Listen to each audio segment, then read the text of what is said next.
Already leak అయిన ట్రైలరే, కానీ మొన్న లీక్ అయింది కూడా కొద్దిగా యాడ్ చేసి పెంచుతారు అనుకున్నాను డ్యూరేషన్. లేదు, ఆల్రెడీ కొన్ని డేస్ ముందు లీక్ అయిన ట్రైలర్ని ఎంతసేపు ఎందుకు డిలే చేశారో కారణం తెలీదు. విఎఫ్ఎక్స్ కూడా ఎగ్జాక్ట్ గా లీక్ అయిన ట్రైలర్ లో ఉన్నట్టే ఉంది.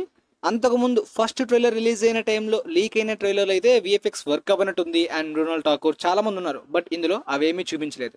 ఎనీవే, ఇప్పుడు రిలీజ్ చేసిన ట్రైలర్ లో ఉన్నదేంటో క్లియర్ గా మనం తెలిసేసుకుందాం. చాలా డీటెయిల్స్ ఉన్నాయి మహాభారతం వార్ సీక్వెన్సెస్ గురించి. ఫస్ట్ పార్ట్ ఏ విధంగా ఎండ్ అవబోతుందో అనే దాని గురించి కూడా కొంతవరకు చూపించినట్టు అనిపించింది. అదేంటో క్లియర్ గా తెలిసేసుకుందాం guys. Starting scene already Ashwatthama glimpse లో చూసినట్టే మనకైతే మాత్రం క్లియర్ గా ఒక విషయాన్ని క్లారిటీగా చెప్పేశారు. ఆయన అయితే మాత్రం ఫైనల్ బ్యాటిల్ కి ప్రిపేర్ అయిపోతున్నారు. ఆ ఫైనల్ బ్యాటిల్ అనేది కల్కి యొక్క రాక గురించి. అక్కడ క్లియర్ గా ఆయన స్టార్టింగ్ డైలాగ్ లో చెప్తుంది కూడా, ఈ ప్రపంచాన్ని కాపాడబోయే చివరి దశావతారం నీ కడుపులో పుట్టబోతుందని చెప్పి, ఆ ప్రెగ్నెన్సీని ఆయనే కాపాడుతాను అందరి నుండి అని కూడా డైలాగ్ చెప్తున్నారు.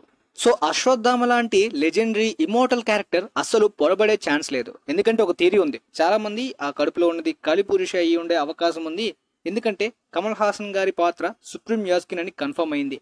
అండ్ అక్కడ ల్యాబ్ లో చాలా మంది ఉమెన్స్ మీద టెస్టులు చేస్తున్నారు. సో నాకు తెలిసి కలిపురుషుని ఒక హ్యూమన్ ఫామ్ లో తేడానికి ఈ విధంగా ఈ బిడ్డల్లో పెడుతున్నారు అనే థియరీ మీలో చాలా మందికి అనిపించవచ్చు. కానీ అశ్వత్థామ పొరబడే ఛాన్స్ లేదు కదా. లేదా ఇంకొక విధంగా మీకు అనిపించవచ్చు, కడుపులో ఉన్నది కలిపురుషుని తెలిసి అది ఆ సుప్రీం యాస్కిన్ కి దక్కకుండా ఉండే విధంగా ఆయన రక్షిస్తున్నాడు అని కూడా మీరు అనుకోవచ్చు.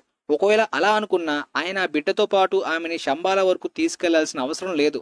ఆయన తన కడుపులో ఉన్న బిడ్డని చంపలేకపోయినా సుమతి తనకు తానుగా ఆ కడుపులో ఉన్నది రాక్షసుడు అని తెలిసిన తర్వాత చంపేయాలి. కానీ ఆమె సుమతి అంటే ఖచ్చితంగా కల్కి భగవానుడికి జన్మనిచ్చే క్యారెక్టర్ కాబట్టి ఆమె క్యారెక్టర్ పెడతారు. అండ్ శంబాలలో ఎప్పుడూ లేనట్టు కొద్దిగా మొక్కలు మలవడం కానీ దాంతో పాటు వర్షాలు పడడం కానీ జరుగుతున్నాయి. అంటే ఇది ఒక పాజిటివ్ సైన్స్ అనమాట. కల్కి రాక గురించి ఆ యాన్సిస్టర్స్ ఎప్పటిలో వెయిట్ చేస్తున్నట్టు రేపటి కోసం అంటున్నారు. అండ్ ఈ సీన్ తో ఒక క్లారిటీ వచ్చేసింది. ఆ చేతిలో ఆ అడుగును మోస్తుంది ఒక కల్కి, అంటే పుట్టబోయే బిడ్డదా లేదంటే ఆ రాయ అనే చిన్నపిల్లవాడిదా ఎవరిదో అనుకున్నాను. కానీ దీపిక కటోటే అక్కడ అశ్వత్థామ గారి ముందు చిన్న 10 ఏళ్ల చిన్నవాడిలా చేతిలో ఉంది. ఆల్రెడీ ఫస్ట్ ట్రైలర్ లో చూసాం కదా, సుమతి దీపిక పడుకోవడాన్ని తీసుకువెళ్ళడానికి భైరవ బౌంటీ కోసం వచ్చిన తర్వాత అశ్వత్థామతో జరిగే ఫైట్ సీక్వెన్స్ దగ్గర సీన్ అనమాట. కాకపోతే భైరవ ఈ క్లిప్ లో అయితే మాత్రం రివర్స్ ఫైట్ కూడా చేస్తున్నాడు అనమాట. ఫాస్ట్ గా పరిగెట్టుకుంటూ వచ్చి తన షూ దగ్గర ఉండే ఆ బూస్టర్స్ ని యూజ్ చేసుకుని ఎగిరి మరి అశ్వత్థామతో ఫైట్ చేస్తున్న సీక్వెన్స్ అనమాట. భైరవ ఫైటింగ్ టెక్నిక్స్ కొద్దిగా స్టార్లర్ టైప్ లో ఉంటాయి అనమాట. క్రేజీగా ఫన్నీగా కొద్దిగా హాలోగ్రామ్ ని యూజ్ చేసి, కాకపోతే ఓడిపోతాడు ఈ ఫైట్ సీక్వెన్స్ లో. పోతే ఆ తర్వాత ఆ ఫైట్ సీక్వెన్స్ లో అశ్వత్థామ కొద్దిగా బ్యాక్ కి పుష్ అయినప్పుడు వెంటనే మనకి మహాభారతం సీక్వెన్స్ ని చూపించారు. అంటే మనకి ఆల్రెడీ బ్యాక్ షాట్ ని చూపించారు, కానీ ఈ సీక్వెన్స్ లో ఈ లీక్ అయిన దాంట్లో అయితే మాత్రం ఫ్రంట్ ఫేస్ తో సహా చూపించి ఆయన బ్యాక్ కి ఎగురుతున్నట్టు, తొల్లిపోతున్నట్టు, ఒక రథాన్ని గుద్దుకుంటున్నట్టు చాలా అద్భుతంగా ఉంది సీక్వెన్స్. డి ఏజింగ్ చేశారు ఆ సీన్స్ కి సంబంధించిన ఆయన ఫేస్ అంతా కూడా అమితాబ్ బచ్చన్ గారిది. ఇలాంటి సీక్వెన్సెస్ ఒకటి కాదు గైస్, ఒక 2-3 చూపించారు. దాన్ని బట్టి నాకు స్ట్రాంగ్ గా అనిపిస్తుంది ఏంటంటే ఇది అశ్వత్థామ గారు ఫీల్ అవుతున్న విజన్స్ లాంటివి మాత్రమే కాకుండా ఎవరికి కొంతవరకు ఫ్లాష్ బ్యాక్స్ కూడా చెప్పొచ్చు, ఆయన ఎవరు ఏం జరిగింది అనే దాని గురించి.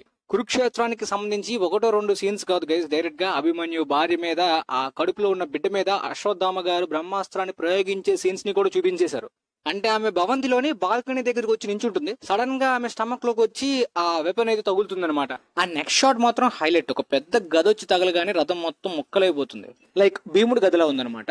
బట్ ఈ అన్ని క్యారెక్టర్స్ ఉంటే లేవో తెలీదు. ఆ సీన్స్ బట్టి Arjuna character and Abhimanyu characters Uttara ఈ క్యారెక్టర్స్ అయితే కన్ఫర్మ్ అశ్వత్థామ గారితో పాటు. అయితే అర్జున క్యారెక్టర్ అంటే విజయ్ దేవరకొండ ఫిల్మ్ లో అర్జున క్యారెక్టర్ ప్లే చేస్తున్నట్టు చెప్పారు, కానీ కొంతమంది మోడర్న్ ఎరా సంబంధించి కొద్దిగా నేమ్ సిమిలర్ గా ఉంటుంది కానీ అన్నారు తప్ప ఈ ఫ్లాష్ బ్యాక్ కురుక్షేత్రానికి సంబంధించిన అర్జున క్యారెక్టర్ అని అనుకోలేదు. మేబీ ఇది చూసిన తర్వాత నాకు అనిపిస్తుంది మేబీ ఆ క్యారెక్టర్ ఒక క్యామియోగా చూపించచ్చు ఆయన్ని. అయితే లార్డ్ శ్రీకృష్ణ కూడా ఈ సీన్ లో ఉండొచ్చా అంటే చెప్పలేం. అభిమన్యు, ఉత్తర, అర్జున క్యారెక్టర్స్ అయితే ఉండొచ్చని ఫిక్స్ అయిపోయింది మహాభారతానికి సంబంధించి. లార్డ్ శ్రీకృష్ణగా ఒకవేళ చూపిస్తే ఆ ఫ్లాష్ బ్యాక్ సీన్స్ లోని, ఆ శాపం సీన్ లోని లార్డ్ శ్రీకృష్ణ ఫేస్ ని రివీల్ చేయరేమో అనుకుంటున్నాను. ప్రభాస్ నే చాలా మంది చూపించొచ్చు లార్డ్ శ్రీకృష్ణగా అని రూమర్స్ ఉంది గైస్, ఎందుకంటే మొత్తం దశావతారంగా కూడా ఆయన్నే చూపిస్తారు కదా అని అనుకుంటున్నారు. కానీ ఒకవేళ అలా చూపిస్తే ఖచ్చితంగా అశ్వత్థామ భైరవాన్ని చూడగానే ఫేస్ ని గుర్తుపడతారు కదా, మీ అవతారమే అని చెప్పి. భైరవ క్యారెక్టర్ అస్సలు కల్కి తోటి కనెక్షన్ ఉండదు. కల్కి అవతారం అయితే భైరవ కాదనమాట. మేబీ ఇన్కర్నేషన్ గా కనెక్షన్ ఏమైనా పెట్టచ్చేమో గానీ భైరవ క్యారెక్టర్ నాకు తెలిసి పార్ట్ 1 ఎండింగ్ లో చనిపోవచ్చు. ఒక ఫన్నీగా అదొక different bounty Hunter star lord type character అనుకోండి. ఇదేంటి ప్రభాస్ క్యారెక్టర్ చనిపోతే మరి ఇంకెవరిని అని డౌట్స్ పెట్టుకోకండి, కల్కిగా కూడా మళ్ళీ ప్రభాస్ నే పెడతారు. అది ఎలా అనే దాని గురించి ఒక స్పెషల్ వీడియో కూడా ఆల్రెడీ మన ఛానల్లో చేశాను. కల్కి ప్లేలిస్ట్ కూడా ఉంది కదా, చూస్తే మీకు క్లారిటీగా అర్థం కావచ్చు, ఒక థియరీ లాంటిది. అండ్ ఇందులో చెప్పబోయేది ఏంటంటే ఆ శంబాలలో ఫైట్ జరుగుతుంది కదా, ఆ ఫైట్ సీక్వెన్స్ లో అశ్వత్థామతో కొంతవరకు ఫైట్ జరుగుతుంది గైస్. ఈ ఫైట్ లో సెకండ్ ఫైట్ లో కూడా అశ్వత్థామ ఆల్మోస్ట్ విన్ అయిపోతూ ఉంటారు. స్టెప్స్ మీద భైరవ పడిపోవడం, ఆ స్టిక్ ని క్యాచ్ చేయడం, ఎంతైనప్పటికీ కూడా నాకు తెలిసి మంచిగా మారిపోయే లాస్ట్ లో చనిపోతాడేమో అనుకుంటున్నాను.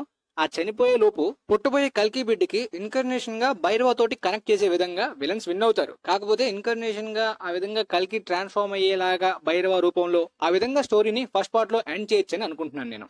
అకార్డింగ్ టు ద కల్కి పురాణం, ఏన్షియంట్ హిందూ హిస్టరీ ప్రకారం సుమతి కల్కి భగవానుడికి జన్మనిచ్చిన తర్వాత ఆమె కూడా చనిపోతుంది. ఆ విధంగా దీపికా పడుకోని కూడా ఫస్ట్ పార్ట్ లో చంపేస్తారా అనిపిస్తుంది. మరి ఆ తర్వాత సీక్వెన్స్ గైస్, అండర్ గ్రౌండ్ లో మొత్తం వాటర్ ఉంటుంది కాంప్లెక్స్ సిటీస్ లో, మధ్యలో ఒక హోల్ ఉంటుంది.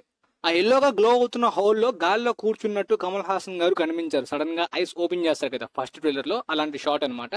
సుప్రీం యాస్కిన్ అనే పాత్ర ఈయనది. ఆయన గెటప్ కూడా స్టార్ వార్స్ లోనే సుప్రీం లీడర్ లా ఉంది. సో ఈయన కాళీ పురుష్ అయితే కాదు, మేబీ తర్వాత సెకండ్ ఫామ్ థర్డ్ ఫామ్ గా కాళీ పురుష్ ని అప్కమింగ్ పార్ట్స్ లో చూపిస్తారేమో. ఇది స్టార్టింగ్ పార్ట్ లో జస్ట్ క్యామియోగా అని అనుకుంటున్నాను. మరి ఈ ప్రాజెక్ట్ కి అంటే కూడా కలిపురుష్ ని తిరిగి తీసుకురావడానికి హ్యూమన్ ఫామ్ లో ఆ ప్రయత్నమే వీళ్ళంతా కూడా చేస్తారేమో. సో ఆ బాడీగా అయితే మాత్రం సుప్రీం యాస్కిన్ కలిపురుష్ గురించి దానం చేసి హ్యూమన్ ఫామ్ గా సాక్రిఫైస్ చేస్తాడేమో పార్ట్ 2 లో అని ఒక థియరీ అనిపిస్తుంది నాకు. చూద్దాం మరి. ఎందుకంటే కలిపురుష్ కి ఒక హ్యూమన్ ఫామ్ అంటూ ఉండదు, గాల్లోనే హ్యూమన్స్ యొక్క బ్యాడ్ థాట్స్ లో ఉంటాడు.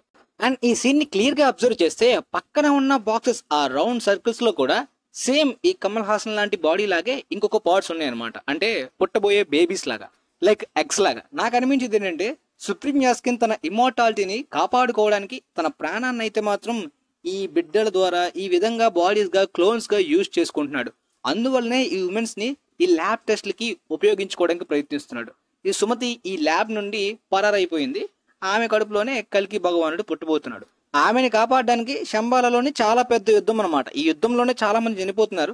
గ్లింబుస్ లో మనకి చాలా మంది చూపించారు కదా. సో ఈ ఫైనల్ వార్ అనేది ఇక్కడ ఉంటుంది. ఈ బేబీని కాపాడడానికి నేను ట్రైలర్ బ్రేక్ డౌన్ లో ఇంతకు ముందు చెప్పినట్టు ఎగ్జాక్ట్ గా క్లైమాక్స్ ఇక్కడే ఉంటుంది. భైరవ ఓడిపోతున్నట్టు చూపించినప్పటికీ కూడా ఆ తర్వాత షాట్ క్లైమాక్స్ పుచ్చి సడన్ గా వచ్చి ట్రాన్స్ఫార్మర్స్ లాగా బంబుల్ బీ లాగా ట్రాన్స్ఫార్మ్ అవుద్ది అనమాట. అసలు ఇదేంటి బ్రో ఇది అనుకోవచ్చు మీరు. అంటే ఒక చిన్న సర్ప్రైజింగ్ ఫ్యాక్టర్ ఉండొచ్చు. మనకి బుజ్జిని చూపించారు, బట్ దాంట్లో ఎంత ఎబిలిటీ ఉంటుందో మనకు ఒక వావ్ ఫ్యాక్టర్ లా పెడతారు కదా ఖచ్చితంగా ఫిల్మ్ లో. మేబీ నాకు తెలిసి ఈ వావ్ ఫ్యాక్టర్ కి రీజన్ ఏంటంటే అశ్వత్థామ ముందు బుజ్జిని ముక్కలు చేస్తారేమో. నాకు తెలిసి ఫైట్ సీక్వెన్స్ ముందు జరుగుతుంది కదా ఫైట్ సీక్వెన్స్, అక్కడ అశ్వత్థామ బుజ్జిని అయితే మాత్రం గట్టిగా లెగ్ తో తన్నినట్టు అయితే మాత్రం మనకి ట్రైలర్ లో చూపించారు కదా. దాంతో నాకు తెలిసి బుజ్జి కొద్దిగా డ్యామేజ్ అయి ఉంటుంది. ఆ డ్యామేజ్ అయిన బుజ్జిని భైరవ కొద్దిగా రిపేర్ చేస్తాడు. అప్పుడే ఇది ట్రాన్స్ఫార్మ్ అయ్యేలాగా బంబుల్ బీ లాగా మారేలాంటి ఎబిలిటీస్ వస్తాయేమో అనుకుంటున్నాను. అందువల్లనే భైరవ ఈసారి ప్రిపేర్ అయ్యి వచ్చేద్దా అని అన్నాడు కదా క్లైమాక్స్ లో. అంటే ఆల్రెడీ అశ్వత్థామతో ఫైట్ లో ఓడిపోయాడు, ఆ బుజ్జి కూడా ముక్కలైపోయిన తర్వాత ఈసారి రిపేర్ చేసి స్ట్రాంగ్ గా వచ్చానని చెప్పి. బట్ ఈ ఫైట్ సీక్వెన్స్ లో చాలా సర్ప్రైజింగ్ ఫ్యాక్టర్స్ ఉంటాయి గైస్.